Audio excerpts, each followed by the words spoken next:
Here's a diagram that I made of the primary colors. Primary colors are blue, red, and yellow. So in order to understand how red pushes out green, we need to understand that blue and yellow is what red is not. So any color that you see, for example, the blue that's kind of right there, this teal, any color that is seen by the human eye, it looks a little different for other animals. So when light is absorbed by a surface, it doesn't matter what kind of surface. This includes skin, human skin. When light is absorbed by that surface, only some of it is absorbed, and the rest is reflected. So if someone has a green overtone, it's actually being offset by red. So a person with green overtones, as opposed to a purple overtone, or opposed to an orange overtone, if someone had a orange overtone, they would be offset. That orange that is visible is actually being offset by what's being absorbed.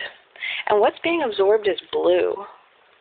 So that's what is necessary to understand how someone can have a green overtone, and that's actually what's being reflected, or I don't want to say rejected, but it's what's not being absorbed.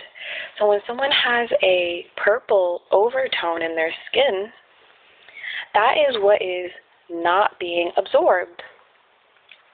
Exactly. So that's what's not being absorbed. So what is being absorbed is actually yellow. Yellow offsets a purple overtone in the skin. The person I'm dating, he has a purple overtone. He has an even mixture of red and blue in his skin. So the person I'm dating, he has more of a reddish blue, purple overtone. He has more of a purple overtone. So he is that purple that is being reflected off his skin is offset by the yellow that gets absorbed by his skin. For me personally, I'm more in the blue-yellow side. So the green overtone is being offset by red that's being absorbed. And if someone were to fall more in the yellow-red, then they would have an orange overtone.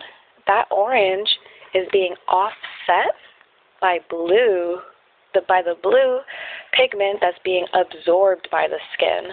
So a person with an orange overtone in their skin, that orange color is being offset by the color blue that's being absorbed by the skin. So I like this because it can apply to any skin. It's basically like it has nothing to do, like this is true, this is like color, okay? People want to talk about color when that's really value, okay? Value has to do with amount or a quantity, but it's still working with the same kinds of colors regardless of value, of quantity of pigment. So someone who has what would be considered a high value of pigment in their skin versus someone who has a lower value of pigment in their skin, it doesn't matter. They can still use the same system here. And what I love about it is that because these are what is kind of invisible, like for me, the red in my skin is what is being absorbed.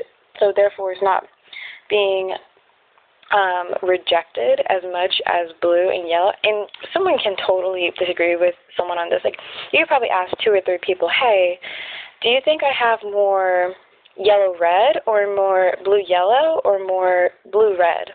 And then from there you would look at the opposite and say, oh, hey, I can recognize that there's there's a green overtone, there's a green kind of cast, or hey, there's a purple kind of cast, or hey, there's an orange kind of cast that is being offset by the other side of the primary colors. As this goes into personality, so is what you can't see. So these are the colors that you really can't, like the color that you can't see is the true value, or the true color I would associate with a person, as in, we can even take this to be kind of like personality types, because when you think about it, since everyone secretly, like invisibly has these colors, one of these colors, because it's most likely that the other two are more visible, that kind of pushes the other one to be invisible. And so it's actually what is being absorbed, which may be what's hidden and what is more like personality, right? So maybe red people are more of a certain way, where when you talk with a person who has a red offset, then that would be okay. Maybe don't say something to that person who's going to become righteous, and then they might get they might have some steam coming out of their ears if you get them too righteous. But maybe a blue personality or a yellow personality might be different. So maybe someone who's yellow is more like, okay, they don't need to be I don't know. It could be different. How do you guys feel? Like I said, I'm dating a yellow person. So I'm dating a person who has somewhat of a purple cast.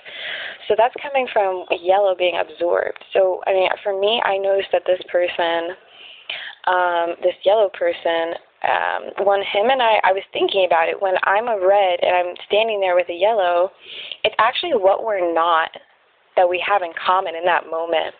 So, or if a blue person and a red person were standing together and talking by themselves without any yellow people there, or without a yellow person there, as in a person who's, like has a yellow offset who would have a purple overtone, then that's actually what the blue and the red have in common in that moment, is that they are not yellow. They are not yellow people. And the same thing with blue and yellow. If a blue person and a yellow person are standing there and talking by themselves without any red people there, people who have a red offset, then that's what they have in common, is that they don't have a red offset. So then that is factoring into how they interact with each other, because there's a lack of something that is then allowing, it's kind of interesting. We could think about even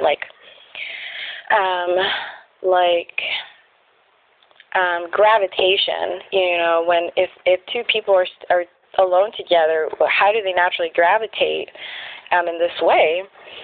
So, yeah.